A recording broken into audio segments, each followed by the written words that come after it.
I'm really excited to be alive at this point in human history. I feel blessed to be a part of the Great Restoration, to restore what's our birthright, which is real joy in being alive, because we'll know how to live together with the land, and that's our future.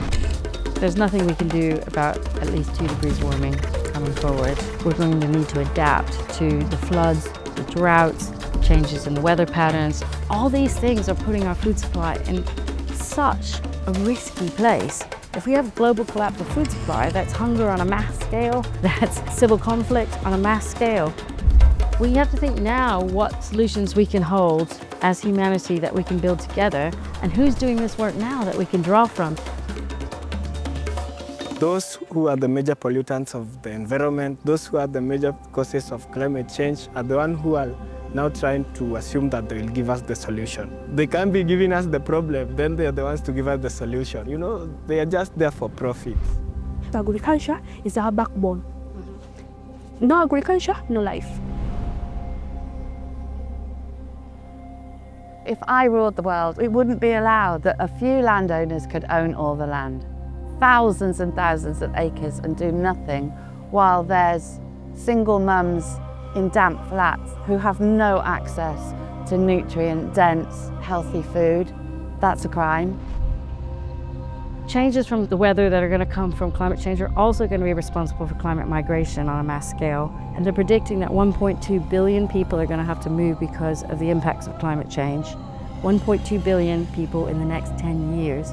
That's a huge shift of our global population. When someone is migrating from one country to the other, meaning they have left almost all what they used to do from their land, their life is also degenerated, not only the land. And taking power away from the big multinational corporations that are trying to lead now, because that's a false solution. They try now to tell the farmers organic is slow, organic will not work on a large scale. When you use organic, those diseases are resistant to organic, which those are all lies. They are just lying these people in order for them to get market for their inorganics. We have to think about how important it is to stabilize and create safe places for people to go and predict what's going to happen with climate migration, to make it something that is actually a resource to our planet, something that can actually regenerate our planet.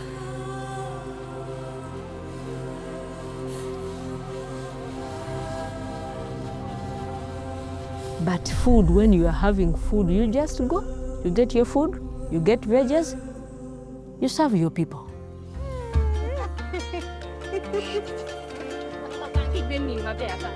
If people can turn their mind from degrading to rebuilding, and then earn life from rebuilding, from the work of their hands, the world will be a different world than what we are seeing currently.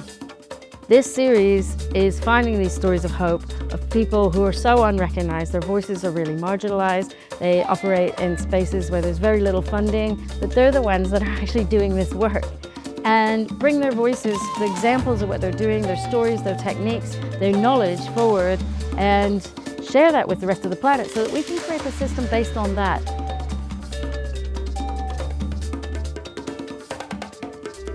If someone is controlling whatever you eat, is also controlling you.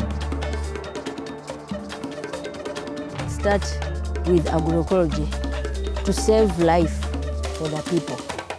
From here, we are keeping more than 300 seed varieties. I'm old, but I'm strong, and I don't care anymore because I don't have any hormones. Do you know what I mean? So I don't fucking care anymore. I'm up for, a revolution. If you cut all the forests, you put down all the animals, they die. Do you think you will survive? They are the very things that keep us surviving. Because you depend on them, they also depend on you. We're building a movement of movements, each working in our own ways, but together we're becoming a force which can turn the tide.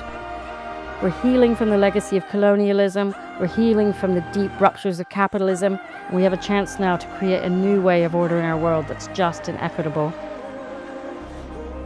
And we can do this in a way that we can thrive for generations to come.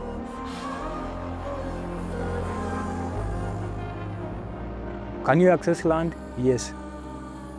Go home, start up your own.